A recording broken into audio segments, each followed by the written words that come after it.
मैं डॉक्टर आशीष कुमार तिवारी, विभाग अध्यक्ष हिंदी विभाग, श्री कृष्णा विश्वविद्यालय छतरपुर। हिंदी साहित्य के इस व्याख्यानमाला में आप सभी विद्यार्थियों का, श्रोताओं का स्वागत है।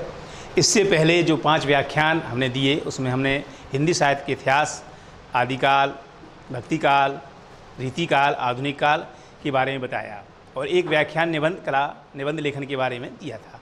आज हम जो विषय और शीर्षक लेकर आए हैं वो है अनुवाद विज्ञान। जैसा कि आप सबको विदित है, राष्ट्रीय शिक्षा नीति 2020 में पाठ्यक्रम में जो परिवर्तन हुआ है, उस पाठ्यक्रम के परिवर्तन के अनुसार बीए तृतीय सेमेस्टर अर्थात बीए द्वितीय वर्ष में जो हिंदी साहित्य का दूसरा प्रश्न पत्र है वो है अनुवाद विज्ञान। अनुवाद विज्ञान पेपर मेजर और माइनर दोनों चुनाव करने वाले विषय के विद्यार्थियों के लिए है। अनुवाद विज्ञान के अंतर्गत जो हमने आज पहली इकाई ली है, पहली इकाई के अंतर्गत अनुवाद के प्रकार, प्रक्रिया, क्षेत्र, ये हमने अपने इस व्याख्यान में रखा है। अब हम बात करते हैं अनुवाद से। जैसा कि आप देख रहे होंगे इसमें अनुवाद शब्द को अगर हम विच्छेद करें, अनुवाद में देखें तो अनुधनवाद 2 शब्दों से मिलकर बना है। अनु क्या है? उपसर्ग है, शब्द के पहले जो लगाया जाए और शब्द की विशेषता को बताए, है ना, उसके भाव को बदल दे, वो होता है आपका उपसर्ग। अनुधनवाद, अनुवाद 2 शब्दों से मिलकर बना है। अनु का तात्पर्य होता है पीछे से, है ना, और वद मतलब होता है बोलना, अर्थात पीछे से बोलना, तात्पर्य कही हुई बात को फिर से कहना लेकिन उसकी भाषा दूसरी हो। अब परिभाषा पे आओ। उपसर्ग बाद प्रत्यय के संयोग से बना है, जो संस्कृत के बद धातु से बना है, जिसका अर्थ है बोलना, पीछे से बोलना। जैसे कि हमने बताया कि अनुवाद का तात्पर्य हो गया कही हुई बात को फिर से कहना। इस प्रकार अंग्रेजी में इसको क्या बोलते हैं? ट्रांसलेशन। अनुवाद वह प्रक्रिया है जिसके द्वारा हम एक भाषा के विचारों को दूसरी भाषा में परिवर्तित करते हैं। एक जो भाषा है जो हमें दी हुई है और एक वो भाषा जिसमें हमें अनुवाद करना है, तो दोनों भाषाओं में अंतर है। यहाँ पर लिखा है हमने, अनुवाद में एक स्रोत भाषा और एक लक्ष्य भाषा होती है। अब हम बात करेंगे कि लक्ष्य भाषा क्या है और स्रोत भाषा क्या है।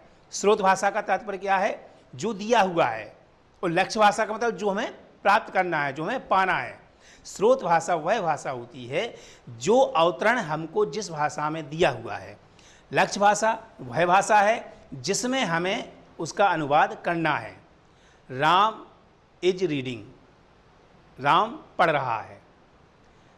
अब इन दोनों शब्दों को, वाक्यों को देखा जाए तो दोनों वाक्यों का अर्थ एक ही है कि राम पढ़ रहा है, लेकिन अनुवाद में क्या हुआ? हमने अंग्रेजी में बोल दिया राम इज रीडिंग, हिंदी में बोल दिया राम पढ़ रहा है, संस्कृत में बोल दिया हमने रामः पठति। तो तीनों का अर्थ एक ही है लेकिन भाषांतर बदल गया है, तो इस भाषांतर को ही हम अनुवाद कहते हैं। अगर हमें अवतरण दिया गया है कि हिंदी से आपको अंग्रेजी में भाषांतरण करना है अर्थात अनुवाद करना है, तो जो हिंदी का अवतरण दिया हुआ है वो हमारा क्या हो गया? स्रोत भाषा। और अंग्रेजी में हम अनुवाद कर रहे हैं, भाषांतरण कर रहे हैं, तो अंग्रेजी में हमें अनुवाद करना है तो अंग्रेजी क्या हो गई? लक्ष्य भाषा। अर्थात स्रोत भाषा वह भाषा होती है जिसमें हमें अवतरण दिया हुआ है, जिसका हमें अनुवाद करना है। लक्ष्य भाषा वह भाषा होती है जिस भाषा में हमें अपनी बातों को व्यक्त करना है, अर्थात एक भाषा में जो बात मूल पाठ में दी गई है वो अनुवादित पाठ में जो देना है वो लक्ष्य भाषा है। अब हम बात करें कि अनुवाद की परिभाषाओं के बारे में, तो 2 विद्वानों की परिभाषा हमने आपके सामने है। इन 2 विद्वानों की परिभाषा के आधार पर ही हम अनुवाद को और विस्तार से आपको बताने का प्रयास करेंगे। कैटफोर्ड जो पाश्चात्य विद्वान रहे हैं, उन्होंने कहा कि एक भाषा की पाठ्य सामग्री को दूसरी भाषा की समानार्थक पाठ्य सामग्री से प्रतिस्थापित करना ही अनुवाद है। कोई कठिन परिभाषा नहीं है। एक जो मूल पाठ है उसको दूसरी भाषा में प्रतिस्थापित कर देना ही क्या है? अनुवाद है। न्यूमार्क ने कहा कि अनुवाद एक ऐसा शिल्प है जिसमें एक भाषा में व्यक्त संदेश के स्थान पर दूसरी भाषा में उसी संदेश को बताने का प्रयास किया जाता है। जैसा हम सब जानते हैं कि भाषा क्या है? संप्रेषण का माध्यम है। हम अपने भावों को, विचारों को अन्य व्यक्ति के सामने व्यक्त करते हैं तो वो क्या है? संप्रेषण है। संप्रेषण में हम जिस भाषा का प्रयोग कर रहे होते हैं उस भाषा के बोलने का, लिखने का, बताने का एक तरीका होता है जिसे हम शैली कहते हैं। तो इस परिभाषा में जहाँ शब्द का प्रयोग किया गया शिल्प, ये वही शिल्प है कि अनुवाद एक ऐसा शिल्प है, अनुवाद भी एक शिल्प है। क्यों? क्योंकि जब तक हमें भाषा का ज्ञान नहीं होगा, कौन सी भाषा का ज्ञान नहीं होगा? दोनों भाषाओं का, जिसमें अनुवाद करना है और जिसका अनुवाद करना है। अर्थात हमें लक्ष्य भाषा और स्रोत भाषा दोनों का ज्ञान होना बहुत आवश्यक है। इसलिए एक भाषा के शिल्प पारिभाषिक शब्दों को दूसरी भाषा में बदल देना ही अनुवाद है। अब बात आती है कि अनुवाद के क्षेत्र क्या होते हैं। वर्तमान समय में आप देखते हैं कि अनुवाद को अगर हम साधारण ढंग से समझना चाहें, जैसे कि हमारी 22 भाषाएं ऐसी हैं जो संविधान में मान्यता प्राप्त हैं। हमारे जनसंचार में पूरे 22 भाषाओं में समाचार पत्र भी प्रकाशित होते हैं और समाचार टीवी पर, दूरदर्शन पर आते भी हैं। यही अनुवादक का कार्य है, और अनुवादक तब तक उसको नहीं कर सकता है जब तक उसे अन्य कई भाषाओं का ज्ञान ना हो। अब वो बात हम क्षेत्र की करते हैं। ये हमने आपको जनसंचार का उदाहरण देके हम आपको यह स्पष्ट करना चाहते हैं कि आखिर किस तरह से हम क्षेत्र में इसको बांट सकते हैं। अनुवाद के क्षेत्र को मुख्यतः दो ही भागों में बांटा गया है, साहित्यिक क्षेत्र और गैर साहित्यिक क्षेत्र। क्षेत्र कई हो सकते हैं, लेकिन मूल भाव से वो आपको समझने समझाने के दृष्टिकोण से हमने यहाँ पर दो लिए हैं। साहित्यिक क्षेत्र से आप अच्छी तरह से परिचित हैं, जो साहित्य का क्षेत्र है।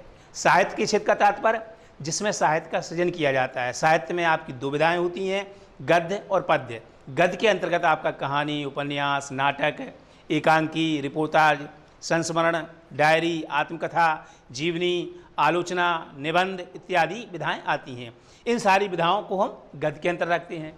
दूसरी साहित्यिक विधा आती है आपकी पद्य, जिसमें आपकी गीत, कविता, प्रिगीत, गज़ल ना, इसको रखते हैं। तो आपने देखा कि आप साहित्यिक क्षेत्र के तो हमने केवल आपको गद्य और पद्य दो रूप बता दिए, उसके अंतर्गत जो विधाएं आती हैं वो हमने आपको बताई। लेकिन अनुवाद इसमें कैसे संबंधित है, अनुवाद को हमने क्यों उसका क्षेत्र मान लिया गया है, उसको हम बता देते हैं। आपने देखा होगा कि बहुत से ऐसे साहित्यिक ग्रंथ होते हैं, साहित्यिक पुस्तकें होती हैं कि जो किसी एक मूल भाषा में लिखी गई हैं, लेकिन वो इतनी प्रसिद्ध हो जाती हैं, इतनी लोकप्रिय हो जाती हैं कि अन्य भाषाओं के पाठक, अन्य भाषाओं के जो श्रोता हैं वो उसे अपनी भाषा में सुनना चाहते हैं। अन्य भाषा के जो पाठक हैं वो उसे अपनी मूल भाषा में पढ़ना चाहते हैं। इसलिए उन साहित्य कृतियों को अनुवादित भी कर दिया जाता है, जिसे हम दूसरी भाषा में टीका भी बोलते हैं। जैसे आप लोगों ने कहीं देखा होगा, जितनी गोरखपुर प्रेस की जो धार्मिक पुस्तकें निकलती हैं उसमें लिखा रहता है रामचरितमानस की टीका, है ना, विनय पत्रिका की टीका। टीका भी एक प्रकार से अनुवाद का ही पर्याय है। रामायण वाल्मीकि जी ने संस्कृत में लिखी, कहानी रामचंद्र जी की ही है। उनकी जो लोक मर्यादित छवि है, उन्होंने जो कार्य किए, उन सारे कार्यों के बारे में वाल्मीकि जी जो हमारे आदि कवि हैं उन्होंने रामायण में लिखा। तुलसीदास जी ने जब वो अवतरित हुए तो उन्होंने लगा कि संस्कृत कम विद्वान लोग जानते हैं, कम जो व्यक्ति हैं वो जानते हैं, जो पढ़े लिखे हैं, साक्षर हैं, वो उसको जानते हैं, तब वो रामायण को पढ़ पाते हैं। तो उन्होंने वही कहानी को, उसी कथा वस्तु को लेकर के रामचरितमानस एक सहज और सरल भाषा में लिख दी। उसे हम अनुवादित नहीं कहते, लेकिन है तो वही कहानी, है वही कथ्य वही है, लेकिन शिल्प और भाषा को बदल दिया गोस्वामी तुलसीदास जी ने। तो साहित्यिक क्षेत्र में कई ऐसी आपके धार्मिक ग्रंथ हुए हैं, साहित्यिक ग्रंथ हुए हैं जिनका दूसरी भाषा में अनुवाद किया गया है। हमारे भगवत गीता का भी कई भाषाओं में, भारत में मान लो संस्कृत में वो लिखी गई है, तो संस्कृत के बाद उसको हिंदी में, और हिंदी के अलावा अंग्रेजी में, कई ऐसी भाषाओं में जो विदेशी भाषाएं हैं जो विदेशों में बोली जाती हैं उसमें अनुवादित किया गया, क्योंकि उन जगह के व्यक्ति उस भाषा को समझते हैं जो भाषा वो बोलते हैं, लेकिन उन्हें अपने यहाँ का साहित्य, अपने यहाँ के धार्मिक ग्रंथ पसंद रहे, उससे वो प्रभावित हुए। तो लगा अनुवादक को कि उसी भाषा में उसका अनुवाद कर देना चाहिए, जिससे कि वह उस क्षेत्र विशेष के व्यक्ति भी उसको पढ़ सकें। तो ये साहित्यिक क्षेत्र होता है। अब है गैर साहित्यिक क्षेत्र। गैर साहित्यिक क्षेत्र के अंतर्गत कई चीज़ें आती हैं। गैर साहित्य का मतलब आप समझ ही गए हैं कि जो साहित्य से इतर हो, साहित्य से अलग हो। साहित्य से जो क्षेत्र अलग है वो आपका गैर साहित्यिक है। दैनिक जीवन व्यवहार, व्यापार वाणिज्य, विज्ञापन, शिक्षा, प्रशासन, पर्यटन, सांस्कृतिक कार्यकलाप, ज्ञान विज्ञान का क्षेत्र और जनसंचार माध्यम। सबसे पहले हम बात करें दैनिक जीवन व्यवहार। दैनिक जीवन व्यवहार में हम और आप अच्छी तरह से जानते हैं कि हम जो हैं, हम मान लो एक भाषा जानते हैं, ठीक है, मूल भाषा मान लो हमारी हिंदी है, हम हिंदी जानते हैं, लेकिन हर जो पाठक होता है, श्रोता होता है, या जो पढ़ने वाला विद्यार्थी होता है वो चाहता है कि हम एक भाषा के अलावा अन्य और भाषाओं का भी ज्ञान रखें। तो दैनिक जीवन में अगर हम किसी अन्य भाषी प्रदेश के या अन्य भाषा बोलने वाले देश के व्यक्ति से मिलते हैं तो वो हमारी बातों को तब तक नहीं समझ पाएगा जब तक कि हम उसे उसकी भाषा में ना समझा दें। तो दैनिक व्यवहार में कभी कभी ऐसा भी होता है कि हम अपनी ही बातों को समझाने के लिए 2 बार उस बात को बोलते हैं। 2 बार कैसे बोलते हैं? जैसे मान लो हमें किसी पे क्रोध आया तो हमने उससे बोल दिया यहाँ से निकल जाओ, गेट आउट फ्रॉम हियर। बात वही है, शब्द बदल गए, मतलब अर्थ से सामान्य कर रहा है लेकिन भाषा बदल गई, है ना। तो ये दैनिक जीवन व्यवहार में हम कभी जब व्याख्यान देते हैं, आपसे किसी से भी बात करते हैं तो हम एक ही बात को 2 भाषाओं में अलग अलग प्रकार से कह देते हैं, तो ये व्यवहार में आ जाता है। तो कुछ ऐसे भी मतलब दृष्टांत हैं, ऐसे भी उदाहरण हैं कि व्यावहारिक जीवन में भी हम अनुवाद करते रहते हैं। व्यापार और वाणिज्य, व्यापार और वाणिज्य, वाणिज्य आपका संबंधित है और व्यापार, दोनों लगभग एक सी ही चीज़ें हैं, क्योंकि जब तक हम व्यापार नहीं करेंगे तो वाणिज्य नहीं बढ़ेगा। वाणिज्य हमारे अर्थ लाभ से है और व्यापार हमें अर्थ लाभ देता है। जब तक हम अन्य भाषाओं को नहीं जानेंगे तो हम अन्य भाषी जो राज्य हैं या अन्य भाषी जो देश हैं वहाँ पे हम अपना व्यापार नहीं कर सकते। अर्थात इस जैसे अंग्रेजी है, अंग्रेजी को अंतर्राष्ट्रीय भाषा इसलिए बनाई गई कि अगर मान लो हम भारत के लोग हैं, हमें हिंदी आती है, हम चीन जा रहे हैं, चीन वालों को चाइनीज आती है, तो अब दोनों लोग, चाइनीज वालों को मान लो जो चीन के निवासी हैं उनको हिंदी नहीं आ रही है, जो भारत के निवासी है उनको चीनी नहीं आ रही है, तो अंग्रेजी कैसा माध्यम बन जाती है कि हम वहाँ पर बैठ कर के भारतवर्ष का जो व्यक्ति है, चीन का जो व्यक्ति है, दोनों अंग्रेजी को एक संप्रेषण भाषा का माध्यम मान करके अपनी बात को, अपने व्यापार की बात को, अपने वाणिज्य से संबंधित वार्तालाप को पूर्ण कर लेते हैं, तो ये उससे संबंधित हो जाता है। तीसरी बात आती है विज्ञापन। आप देखते हैं कि जो सबसे कठिन एक विधा होती है रंगमंच पर, वो एक विज्ञापन होता है, क्योंकि विज्ञापन में आपको 1 मिनट के अंदर अर्थात 60 सेकंड के अंदर आपको उस प्रोडक्ट, जो वस्तु आपको दी हुई है, उस वस्तु की अच्छाइयों को बताना रहता है। अब किसी वस्तु की अच्छाइयों को बताने के लिए आपको 60 मिनट से भी कम समय दिया जा रहा है, और वही बात आ जाए आपके अनुवाद की कि हम किस तरह से किस रूप में बताएं, है ना। तो वो विज्ञापन में अनुवाद का प्रयोग वहाँ किया जाता है जहाँ कोई वस्तु, कोई प्रोडक्ट ज़्यादा प्रचलित है और ज़्यादा लोकप्रिय हो गया है, अब अन्य भाषा के लोग उसे नहीं समझ पा रहे हैं, तो उसी विज्ञापन को अनुवादक के माध्यम से उस विशेष भाषा में बदल दिया जाता है, परिवर्तित कर दिया जाता है, अर्थात अनुवाद या भाषांतर कर दिया जाता है, जिससे वो उसको समझ सकें। छोटा सा उदाहरण देख लें, हिंदी में ही, हिंदी अर्थात खड़ी बोली, जिसमें हम लोग गीत संगीत सुनते हैं, फिल्म देखते हैं, विज्ञापन भी देखते हैं। अब वही विज्ञापन हमें मान लो बुंदेली में देना है, जो कि एक क्षेत्रीय भाषा है, भोजपुरी में देना है, तो उसी विज्ञापन के खड़ी बोली की शब्दों को बुंदेली शब्दों में या भोजपुरी शब्दों में परिवर्तित कर देते हैं, तो वो भी एक अनुवाद ही है ना। तो विज्ञापन के माध्यम से आ जाता है। शिक्षा से आप सभी अच्छी तरह से परिचित हैं। जब हम विद्यार्थी रूप में होते हैं, कहीं भी किसी भी संस्थान में, विद्यालय में, महाविद्यालय या विश्वविद्यालय में प्रवेश लेने के जाते हैं, तो जिस भी कक्षा में हमें प्रवेश लेना होता है तो नाम, पिता के नाम और पत्र की जो हमारा पता होता है, उसके बाद वहाँ लिखा रहता है शिक्षा का माध्यम, हिंदी या अंग्रेजी। तो वो माध्यम शिक्षा का आप जो ले रहे होते हो, हिंदी या अंग्रेजी, इसका तात्पर्य क्या हुआ कि उस संस्था में हिंदी से भाषा से भी शिक्षा दी जा रही है, तो अंग्रेजी भाषा से भी शिक्षा दी जा रही है। इसका मतलब पढ़ाने वाला अगर एक प्रोफेसर है, एक शिक्षक है, तो वो दोनों भाषाओं का प्रयोग कर रहा है। तो शिक्षा के क्षेत्र में भी अनुवाद की प्राथमिकता है और महत्वता है। इतिहास पढ़ाने वाला हिंदी, अंग्रेजी और संस्कृत, इन 3 भाषाओं को छोड़ करके अन्य जितने भी विषय होते हैं, आपने प्रश्न पत्र देखा होगा तो वो दोनों भाषाओं में लिखा होता है, हिंदी में भी और अंग्रेजी में भी, अर्थात देवनागरी लिपि में भी प्रश्न पत्र होता है और रोमन लिपि में भी होता है। तो जब वो पेपर 2 भाषाओं में है, तो उस भाषा को लिखने वाला, पेपर को बनाने वाला, अर्थात उससे विषय को पढ़ाने वाले जो शिक्षक होते हैं, वो दोनों भाषाओं का ज्ञान रखते हैं। जो कक्षा है आपकी, उस कक्षा में जब व्याख्यान दिया जा रहा है, इतिहास पढ़ाने वाले या समाजशास्त्र पढ़ाने वाले जो हमारे शिक्षक हैं, वो दोनों ही भाषाओं में परिभाषा को, विशेषताओं को, मतलब अपना जो व्याख्यान देंगे दोनों भाषाओं में देंगे, ताकि हमारे अंग्रेजी जिन्होंने बच्चे ने माध्यम बनाया है या जिससे बच्चे ने हिंदी को अपना शिक्षा का माध्यम बनाया है, तो दोनों उसको अच्छी तरह से समझ सकें। प्रशासन आप अच्छी तरह से जानते हैं, जो हमारा देश है लोकतांत्रिक देश है ना। लोकतंत्र की परिभाषा ही होती है कि मतलब जनता का, जनता के लिए, जनता के द्वारा जो चुना जाए वो एक प्रशासनिक पद पर जाता है, राजनीतिक पद पर जाता है। तो यहाँ चूँकि बात प्रशासन की हुई, तो प्रशासन में भी कई ऐसी बातें होती हैं जहाँ एक ही भाषा से कार्य नहीं चल पाता है, उसके लिए हमें अन्य भाषाओं का भी ज्ञान होना चाहिए। पर्यटन के क्षेत्र में, पर्यटन का क्षेत्र बहुत विस्तृत क्षेत्र है। हम कहीं ऐसी जगह पे घूमने जाते हैं जहाँ मान लो हमारी भाषा नहीं बोली जाती है, वहाँ का जो गाइड होता है, पर्यवेक्षक होता है, तो वह पर्यवेक्षक उस भाषा को भी जानता है जिस भाषा के लोग वहाँ पे घूमने आ रहे हैं। क्यों? क्योंकि उसको वही भाषा समझ में आएगी। हमारे मध्य प्रदेश में खजुराहो जैसे पर्यटन स्थल पर अगर विदेशी आते हैं तो जो कुछ गाइड होते हैं, पर्यवेक्षक होते हैं, उनको घुमाने वाले होते हैं, वो उन्हें उन्हीं की भाषा में बताने का प्रयास करते हैं। क्यों? क्योंकि उन्होंने हिंदी में पढ़ा। जानते हैं कि खजुराहो में जो मंदिर बनाया गया स्थापत्य कला का, जो ये यहाँ पे एक बहुत बड़ा प्रतीक है, कब बना, कैसे बना, तो उसको अंग्रेजी में अनुवादित करके उनको बता देते हैं। इसका तात्पर्य क्या है कि पर्यटन के क्षेत्र में भी अनुवाद की प्रबल संभावनाएं रहती हैं। तो जितने हम आपको गैर साहित्यिक क्षेत्र बता रहे हैं, ये अनुवाद के क्षेत्र में रोजगार की भी प्रबल संभावना को जागृत करते हैं।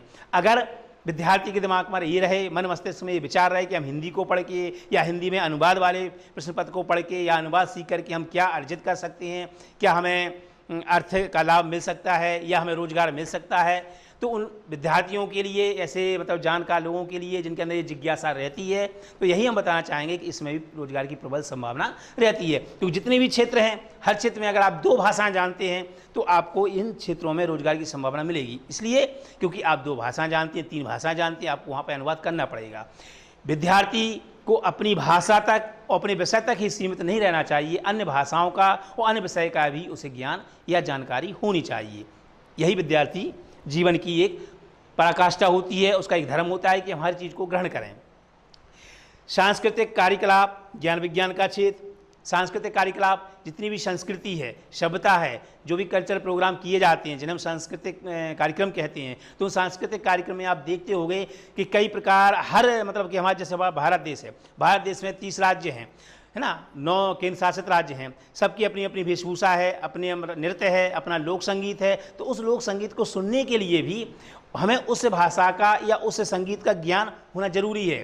कभी कभी हम अपनी पूरी भारत, मतलब हम मध्य प्रदेश में रहते हैं, मध्य प्रदेश के विश्वविद्यालय में हम पढ़ा रहे हैं, हमें अपने विश्वविद्यालय में छात्र छात्राओं के माध्यम से पूरे भारत की छटा को दिखाना है कि हम अपने एक ही कार्यक्रम के माध्यम से, विद्यार्थियों के नृत्य से, उनके गायन से हम पूरे भारत को 5-10 मिनट में दिखाएं सबको। अब वो क्या रहेगा, कई भाषाओं, हमारे मतलब कि भारत में कई भाषाएं हैं, उन भाषाओं को जो गायन है, नृत्य है, सब रूप अलग अलग है, लेकिन हम उसके सीखते हैं। बच्चों को 1-2 पंक्तियां जो होती हैं वो सिखा देते हैं, बोलिए कि हम कब सिखा पाएंगे, जब हमें या हमसे संबंधित आसपास में कोई ऐसा हो जो उसको अनुवाद कर सके। ज्ञान विज्ञान का क्षेत्र, ज्ञान विज्ञान के क्षेत्र में आप अच्छी तरह से जानते हैं, बहुत हमारी प्रौद्योगिकी है, इंजीनियरिंग है, विज्ञान है। इन क्षेत्र में लगभग जितनी भी पुस्तकें हैं वो अंग्रेजी माध्यम में ज़्यादा मिलती हैं। अब जो हिंदी माध्यम का विद्यार्थी है उसे समझ पाना मुश्किल हो जाता है, उस विद्यार्थी को समझाने के लिए हमें उसका हिंदी में अनुवाद करना पड़ता है। तो ज्ञान विज्ञान के क्षेत्र में भी अनुवाद का माध्यम होता है। नई शिक्षा नीति में माननीय प्रधानमंत्री जी के द्वारा यह भी निर्धारित कर दिया गया है कि अगर व्यक्ति, जो विद्यार्थी है, वो विद्यार्थी अगर शिक्षा ग्रहण करना चाहे तो अपनी मातृभाषा में भी शिक्षा ग्रहण कर सकता है ना। तो ये अनुवाद का ही माध्यम है।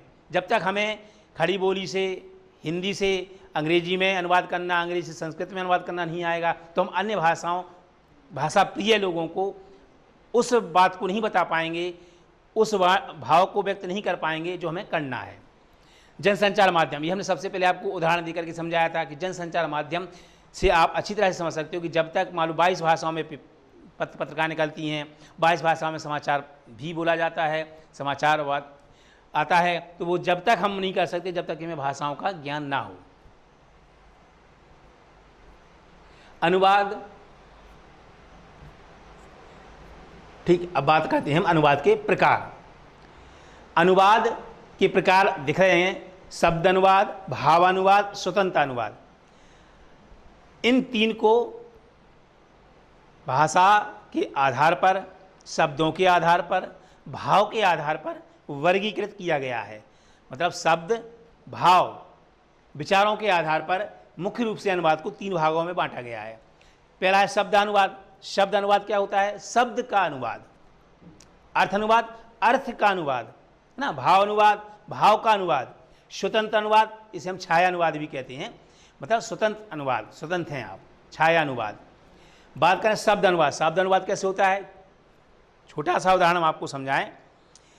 जैसे हमने कहा प्रिंसेस दमयंती, प्रिंसेस नूरजहां, तो अब शब्द के अनुसार अनुवाद करेंगे तो क्या हो जाएगा? राजकुमारी दमयंती, और हम बोल देंगे हम राजकुमारी नूरजहां। अब हम भाव पे आए, भावानुवाद, तो हम क्या बोलेंगे? राजकुमारी दमयंती, प्रिंसेस दमयंती। प्रिंसेस नूरजहां के लिए अब क्या बोलेंगे? शहजादी नूरजहां। तो ये भाव है। अब छोटे जो विद्यार्थी होंगे वही कहेंगे प्रिंसेस वन राजकुमारी होता है, हमने राजकुमारी लिख दिया तो कोई गलत तो हो नहीं गया है, गलत नहीं है। अब जब उच्च कक्षाओं में जाएंगे तो फिर आपको समझ में आएगा कि भाव के अनुसार हमने वहाँ पे भाषा बदल दी कि नूरजहां के लिए हमने किस शब्द का, किस विशेषण का प्रयोग किया? शहजादी का। तो ये भाव है, क्योंकि भाव के आधार पर हमने उसके अर्थ को ग्रहण किया और हमने उस स्रोत भाषा को लक्ष्य भाषा में किस माध्यम से बदला? भाव के अनुसार बदला। स्वतंत्र अनुवाद क्या होता है? जिसे हम छाया अनुवाद भी कहते हैं। तो छाया अनुवाद वह अनुवाद होता है जहां कुछ जो शब्द हैं उन शब्द का अर्थ बिल्कुल ही बदल जाता है। इसका प्रयोग सबसे ज़्यादा किया जाता है लोकोक्ति और मुहावरों में, क्योंकि आपने देखा होगा जो हिंदी के लोकोक्ति हैं, मुहावरे हैं, उनका जब हम अंग्रेजी में अनुवाद करते हैं तो बिल्कुल भिन्न होते हैं। अब ये आता है कि आखिर अनुवाद की प्रक्रिया क्या होती है, अनुवाद हम कैसे करें। यहाँ पे आप देख रहे हो अनुवाद की प्रक्रिया बताई गई है। पहला बात क्या है? स्रोत भाषा। दूसरा क्या है आपका? लक्ष्य भाषा। जी, इससे पहले हमने आपको बताया कि अनुवाद के लिए 2 भाषाओं का होना बहुत जरूरी होता है। स्रोत भाषा वो भाषा जो हमें दी गई है, और लक्ष्य भाषा जिसमें हमें अनुवाद करना है। अब आप देखो स्रोत भाषा के कोष्टक में लिखा हुआ है मूल पाठ, और यहाँ लिखा हुआ है आपका अनुदित पाठ। आपका इसमें क्या अंतर है? मूल पाठ मतलब मूल जो दिया हुआ है, अनुदित मतलब जिसे हमें अनुवाद करना है, अर्थात जो भाषा का अवतरण हमको दिया गया है और कहा गया है कि इस भाषा में इसका परिवर्तन करो, तो जिस भाषा में दिया हुआ है वही स्रोत भाषा क्या कहलाती है? मूल पाठ। और जिसमें हम परिवर्तित कर रहे हैं वही लक्ष्य भाषा क्या कहलाती है? अनुदित पाठ। मतलब अनुवाद के बाद जो पाठ सामने आया। यहाँ पाठ का तात्पर्य अवतरण से ही है, जो पैराग्राफ आपको दिया हुआ है। अब इसमें क्या क्या प्रक्रिया रहती है? हर अनुवाद हुआ, कोई भी मालूम माध्यम होता है, चाहे आपका संक्षेपण हो, पल्लवन हो, टिप्पणी हो, इसकी एक प्रक्रिया होती है कि कैसे हमें संक्षेपण करना है, कैसे हमें अनुवाद करना है। मतलब एक उसका एक चरण होता है, पहले हम क्या करेंगे, फिर हम क्या करेंगे। क्रमतः समन्वयन। समन्वयन का मतलब जब कोई भी अवतरण हमको दिया हुआ है जिसका हमें अनुवाद करना है, तो पहले हम उसको अच्छी तरह से पढ़ लें कि आखिर इस अवतरण में कौन कौन से शब्दों का प्रयोग किया गया है। अब जिस भाषा में हमें अनुवाद करना है, क्या उससे संबंधित हम उन शब्दों को जानते हैं?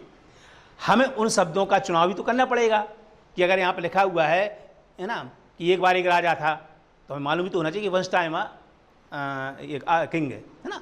तो ये है समन्वयन कि हमें शब्दों का भाषा के अनुसार जानना बहुत जरूरी है, तभी तो हम समन्वय बना पाएंगे। फिर आता है विश्लेषण। फिर हम दूसरा जो हमारा चरण होता है अनुवाद प्रक्रिया का, ये क्या है? अनुवाद प्रक्रिया का चरण चल रहा है विश्लेषण। फिर हम विश्लेषण करते हैं। अब विश्लेषण क्यों होगा? अब जब आपने कहा कि सर हमें शब्दों का अर्थ आता है, हिंदी से अंग्रेजी बदलना है या अंग्रेजी से हिंदी बदलना है, हमें शब्दों के अर्थ आते हैं, हम बदल देंगे कि किंग मतलब राजा होता है, क्वीन मतलब रानी होती है, वहाँ पे पानी का मतलब आया तो हमने वाटर लिख दिया, है ना, जैसा भी है। लेकिन विश्लेषण क्यों करना पड़ेगा? इससे पहले हमने आपको क्या बताया कि जो अनुवाद होता है, अनुवाद शब्द का भी होता है और भाव का भी होता है। तो विश्लेषण हमें भाव के अनुसार करना पड़ेगा कि जरूरी नहीं है कि उस शब्द के अर्थ को ही आप उस शब्द के सेम मतलब कि जो शब्द दिया हुआ है हिंदी में आप उसी की अंग्रेजी वहाँ लिख दो। वहाँ पे आपको भाव के लिए किसका विश्लेषण करना पड़ेगा? भाव का। कैसे? जैसे अभी हमने कहा था प्रिंसेस दमयंती के लिए तो हमने लिख दिया राजकुमारी दमयंती। प्रिंसेस नूरजहां के लिए हम क्या लिखेंगे? शहजादी नूरजहां। तो वो क्या हुआ? विश्लेषण। कि उसे वहाँ पे हमें कौन सा अनुवाद का प्रयोग करना पड़ेगा? भाव अनुवाद का। किसका भाव क्या आ रहा है। फिर आता है बोधन। बोधन का तात्पर्य मतलब क्या होता है? बोधन में अगर ना हटा दें तो ये क्या बन जाएगा? बोध। बोध मतलब जो हम जानते हैं, है ना। तो जितना कुछ हमने उसमें अनुवाद में किया है, अवतरण से दूसरी भाषा में जो अवतरित किया है, अनुवादित किया है, उसका बोध होना चाहिए। पारिभाषिक, पारिभाषिकता तो हमने पहले ही बताया, पारिभाषिक मतलब जो शब्दावली है कि उस शब्दावली का प्रयोग भी क्रम से होना चाहिए। अब कैसे? बोधन, बोधन के बाद पारिभाषिक, बोधन का मतलब बोध होना चाहिए, ज्ञान, ज्ञान कैसा होना चाहिए? जैसे कि हमें हिंदी से अंग्रेजी के अनुवाद को समझाएं, है ना। जैसे हम लिखते हैं राम स्कूल जाता है, ये हिंदी हो गया। राम क्या है? कर्ता है। स्कूल क्या है? कर्म है। जाता क्या है? क्रिया है।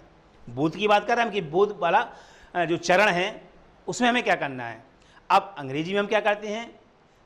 राम गोज टू स्कूल, तो पहले क्या आ गया? कर्ता, सब्जेक्ट, फिर क्या आया आपका?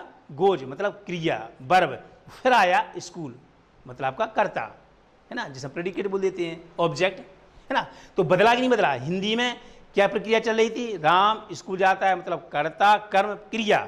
अंग्रेजी में क्या हुई? कर्ता और फिर क्रिया और फिर कर्म, तो परिवर्तन हुआ ना। तो ये बोध होना आवश्यक है। ये तो हमने हिंदी और अंग्रेजी दोनों भाषाओं को स्रोत और लक्ष्य मान करके आपको समझाने की जो प्रयास किया है, चेष्टा की है। अन्य भाषाओं भी उसी प्रकार से परिवर्तन होता है, सबके अनुवाद के एक अलग अलग नियम होते हैं, प्रक्रिया यही होती है। पारिभाषिक, परिभाषा के आधार पर पुनर्गठन, फिर उस पूरी चीज़ को हम पुनर्गठित करते हैं कि हमने जो लक्ष्य भाषा हिंदी दी हुई थी, हमने उसका मतलब कि जो स्रोत भाषा अंग्रेजी दी हुई थी उससे हमने लक्ष्य भाषा हिंदी में जो परिवर्तन किया, तो पूरे भाव उसमें मिल रहे हैं या नहीं मिल रहे हैं। क्योंकि कुछ जो उसमें पैराग्राफ दिए हुए थे, कुछ उसमें जो वाक्य दिए हुए थे, सेंटेंस दिए हुए थे, उनका अनुवाद हमने शब्दानुवाद के आधार पर किया। कुछ सेंटेंस का, कुछ वाक्य का अनुवाद हमने भावानुवाद के आधार पर किया। कुछ उसमें लोकोक्तियाँ, मुहावरे का प्रयोग किया गया तो उसको हमने छाया अनुवाद अर्थात स्वतंत्र अनुवाद के आधार पर किया। तो एक ही अवतरण में आपके तीनों अनुवाद के प्रकार आ गए, तो उसके लिए तो हमें पुनर्गठन करना पड़ेगा ना कि आखिर वो पूरी बात हो रही है या नहीं हो रही है। पूरी जो स्पष्ट बातें स्रोत भाषा में लिखी हुई थी, मूल पाठ में लिखी हुई थी, क्या वो अनुदित पाठ या लक्ष्य भाषा में हो रही हैं या नहीं हो रही हैं। ठीक, अब बात आती है अनुवाद कला है या विज्ञान। ठीक, अब इसके ऊपर भी प्रश्न है। कुछ लोग कला भी मानते हैं, कुछ लोग भी विज्ञान मानते हैं। अनुवाद को कोई सरल सरस प्रक्रिया मानता है तो कोई इसे बेहद जटिल और नीरस क्रिया मानता है।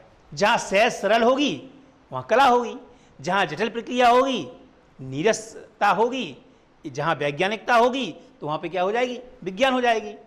आज अनुवाद एक स्वतंत्र विधा के रूप में संश्लिष्ट होकर निखरा है। जैसे कि हम आज की बात करें तो आज वास्तविक अनुवाद संश्लिष्ट होकर निखरा है। बहुत सी ऐसी मतलब पुस्तकें होती हैं, फिल्म होती हैं, कहानियाँ होती हैं, उपन्यास होती हैं कि जिन्हें अन्य भाषाओं में बहुत जल्दी अनुवादित करके प्रकाशित कर दिया जाता है ताकि अन्य भाषा के लोग इसको पढ़ लें। अनुवाद कला लगती है कभी, लेकिन ना कभी अनुवाद कला लगता है तो कभी शिल्प, लेकिन वस्तुतः यह विज्ञान है। अब इसको आप समझना, कभी अनुवाद कला लगता है तो कभी शिल्प, लेकिन वो क्या है? विज्ञान है। विज्ञान क्यों है? इससे पहले हमने आपको क्या बताया कि अनुवाद करने की एक प्रक्रिया होती है। वो आपने विज्ञान की परिभाषा बचपन में ही पढ़ी होगी। किसी भी विषय के क्रमबद्ध, सुव्यवस्थित, सुसंगठित ज्ञान को विज्ञान कहते हैं। इन तीनों शब्दों का जो हमने प्रयोग किया, सुव्यवस्थित, क्रमबद्ध, सुसंगठित, वही चीज़ अनुवाद प्रक्रिया में भी आती है। उस प्रक्रिया को ध्यान में रखते हुए हम सिद्ध करते हैं, हम ऐसा मानते हैं कि अनुवाद कला के साथ साथ विज्ञान है, अर्थात विज्ञान जाना है। ठीक, जैसे लिखा ना, कभी अनुवाद कला है तो कभी शिल्प। शिल्प क्यों है? क्योंकि जब तक हमें शब्दों की कौशलता नहीं आएगी, हमें बहुत से शब्द नहीं आएंगे कि हिंदी में, अंग्रेजी में क्या मतलब स्रोत भाषा और लक्ष्य भाषा के शब्दों का ज्ञान नहीं होगा, तो हम अपनी शिल्प सौंदर्यता को नहीं बता पाएंगे। यह साधना और विज्ञान भी है। इसे जो साध ले गया वह मूल रचनाकार के साथ अमर हो गया। अब आपको इस तरह अभी आपने विज्ञान कहा, कला कहा, फिर आपने कहा यह साधना भी है। हर चीज़ साधना ही होती है। अनुवादक का कार्य इतना सहज और सरल नहीं होता है, वह भी एक क्लिष्ट और कठिन कार्य है। क्यों? क्योंकि उसमें आपको हर चीज़ का ध्यान रखना पड़ता है। हर अवतरण का, हर वाक्य का शब्द अनुवाद नहीं हो सकता है, हर वाक्य का स्वतंत्र अनुवाद नहीं हो सकता है, और हर वाक्य का आपका भाव अनुवाद भी नहीं हो सकता है। इन सारे नियम को ध्यान में रखना पड़ता है। जिस तरह हमें विज्ञान और गणित पढ़ने के लिए सूत्र, फार्मूला का ध्यान रखना पड़ता है, जहाँ जो फार्मूला उपयोग में आएगा उसी से तो सवाल हल होगा, उसी तरह से कौन सा प्रकार, कौन से भाव, कौन से विचार, कौन सी प्रक्रिया हमें उसमें प्रयोग करनी है, यही वैज्ञानिकता सिद्ध करती है कि अनुवाद एक विज्ञान है। ठीक, अनुवाद को विज्ञान माना जाता है क्योंकि इसमें पाठ की बारीकियों को समझने के लिए भाषा के व्यापक ज्ञान की आवश्यकता होती है। भाषा के ज्ञान का तात्पर्य क्या हो गया? भाषा विज्ञान के ज्ञान की। भाषा भी विज्ञान है। जब तक हमें मालूम नहीं होगा, है ना, किस भाषा के कौन से शब्द का प्रयोग करना है, लिंग के अनुसार क्या बदलना है, वचन के अनुसार क्या बदलना है, कारक के अनुसार क्या परिवर्तित करना है, उसी प्रकार से ये व्यापक ज्ञान होना बहुत जरूरी है। क्योंकि किसी नई भाषा में पाठ के अर्थ को व्यक्त करने के लिए रचनात्मकता की आवश्यकता होती है। हम कोई भी नई रचना लिखें तो रचनात्मकता होनी चाहिए, शिल्प सौंदर्य होना चाहिए, अलंकार छंद का जो प्रयोग हम करते हैं उसकी सुंदरता को बढ़ाने के लिए वो होना चाहिए। उसी तरह अनुवाद शिल्पगत होते हुए सटीक और अच्छा होता है। अनुवाद कला है। इससे पहले हमने कहा अनुवाद कला भी है और विज्ञान भी है। कला किस परिप्रेक्ष्य में कला माना गया, कौन सी ऐसी उसकी विशेषता है जिस आधार पर हम कह देते हैं कि वो कला है, और कौन सी ऐसी विशेषता है जिसके आधार पर हम कह देते हैं कि वो विज्ञान है। विज्ञान वाली जो विशेषताएं हैं वो हमने आपको बताई। अब कला हम कहाँ मानते हैं? क्योंकि अनुवाद के लिए रचनात्मक कौशल, अब रचनात्मकता कहाँ से आती है? जब हम कलाकार होते हैं, जब हम साहित्य पढ़ते हैं, रस छंद अलंकार पढ़ते हैं, भाषा शैली पढ़ते हैं, है ना। कौशलता, वाक्पटुता, वस्तुनिष्ठता, व्यवस्थित अवलोकन, प्रयोग, अनुवाद का सार यही है, इसे बनाए रखा जाए, मूल अर्थ संवाद करने के लिए विभिन्न भाषाओं का उपयोग करना। तो जब हम विभिन्न प्रकार के साहित्य को पढ़ते हैं, विभिन्न प्रकार की भाषा के व्याकरण को पढ़ते हैं, तो उस आधार पे हम इसको रचनात्मकता का रूप दे देते हैं, कौशलता का रूप दे देते हैं, सुंदरता का रूप दे देते हैं। तो इस तरह से वो आपकी कला बन जाती है। तो इस तरह से आप सबको हमने आज के इस व्याख्यान में अनुवाद क्या है, अनुवाद के क्षेत्र क्या हैं, अनुवाद के प्रकार क्या हैं, अनुवाद की प्रक्रिया क्या है, अनुवाद किस प्रकार से कैसे किया जाता है और अनुवाद के लिए रोजगार की कौन कौन सी संभावनाएं हैं, ये सब हमने आपको बताया। यह है अनुवाद विज्ञान आपका प्रश्न पत्र BA द्वितीय वर्ष अर्थात 33 सेमेस्टर में है। वही पाठ्यक्रम के आधार पर पहली इकाई के जो 3 प्रमुख बिंदु हैं वो हमने आपको बताए। से जो 3 बिंदु हैं वो अगले व्याख्यान में हम आपको बताएंगे। धन्यवाद, नमस्कार।